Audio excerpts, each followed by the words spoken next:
You pay $100 at a cafe.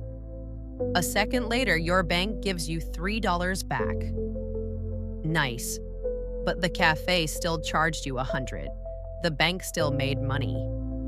So where did the $3 come from? Part of the answer is on the other side of the counter. The cafe pays to accept the card. Another part comes from cardholders who carry a balance and pay interest. And some of those costs can end up inside the prices everyone sees. The cashback is real. It just is not free. And to be fair, the reward is real. People use these points to book flights.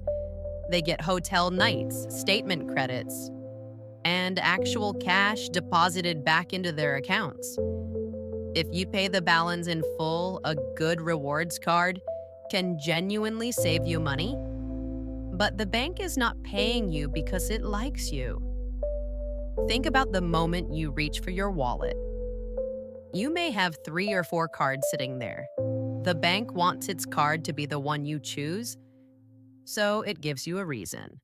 2% back. Extra points on groceries, miles for booking a flight. The reward is really a small payment for your attention and for the next purchase you make with that card. Which raises a more useful question. Why is that purchase valuable enough for the bank to pay you for it? When you tap the card, it feels almost instant.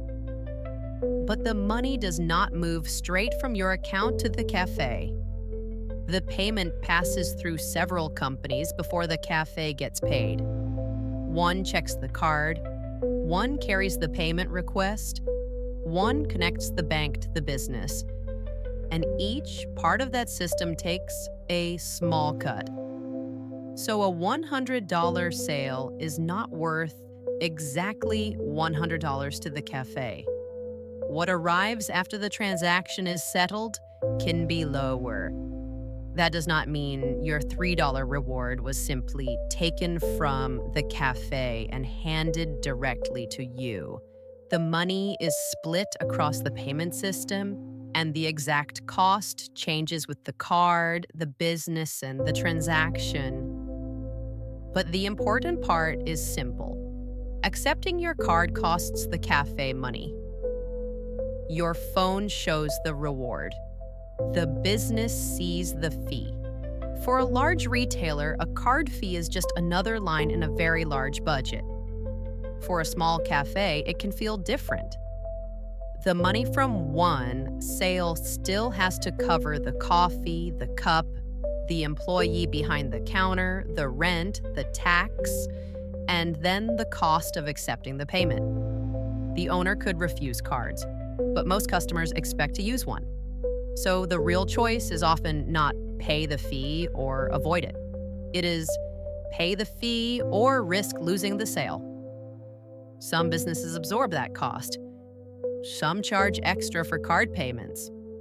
Others quietly spread part of it across their prices. So yes, the merchant is helping support the reward system, but that is still only part of the answer. Because the largest cost of a credit card often appears long after you leave the cafe. I'll look at the same card a few weeks later. The rewards are still there. Maybe you earned $12 that month, maybe $20. Then the statement arrives. If you pay the full balance, the story can end there. You keep the reward, avoid interest, and move on. But if you cannot clear the balance, the bank starts earning in a very different way. The unpaid amount carries into the next month, and interest begins to build on top of it. That is where a small reward can become almost irrelevant. 3% back sounds useful. 20% interest is operating on a completely different scale. And the people collecting rewards and the people paying interest are not always two separate groups. Sometimes they are the same person, just a few months apart. 1 month, the app congratulates you. 3 months later, the statement charges you for still carrying the purchase. This does not mean the bank takes one person's interest payment and sends the same dollars directly to another person as cashback. The system is not that simple.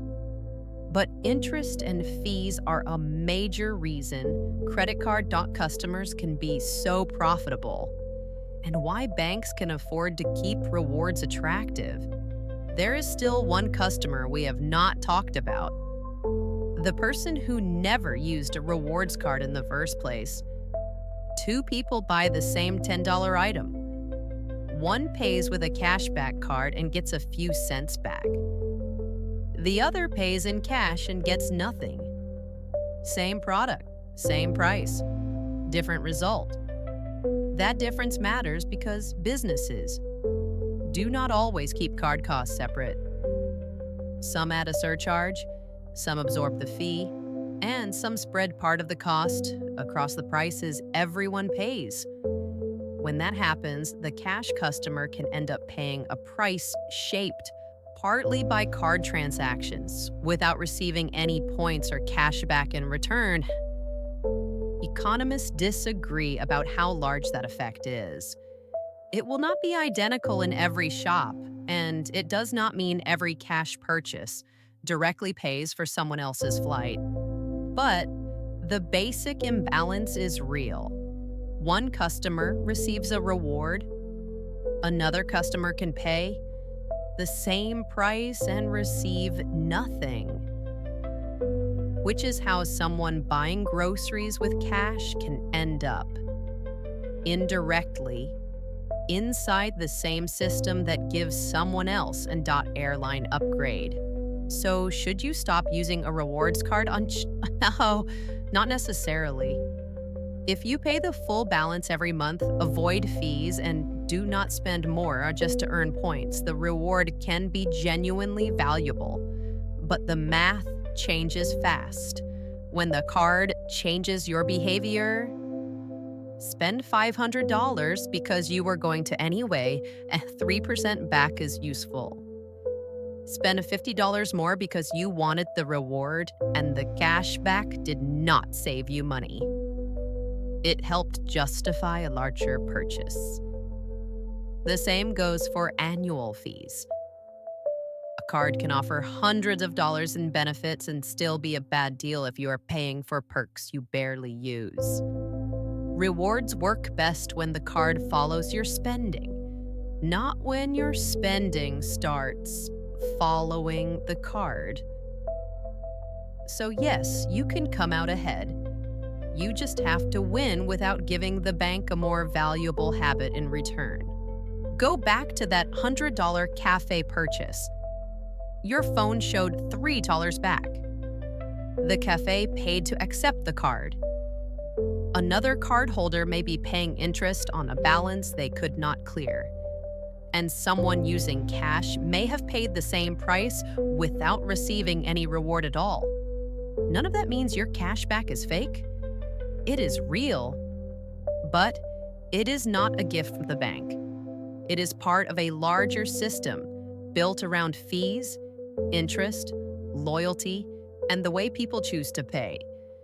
Used carefully, you can still come out ahead. But the reward only looks free because the rest of the bill is spread across places your banking app never shows you. The cashback is real. The bill is just somewhere else.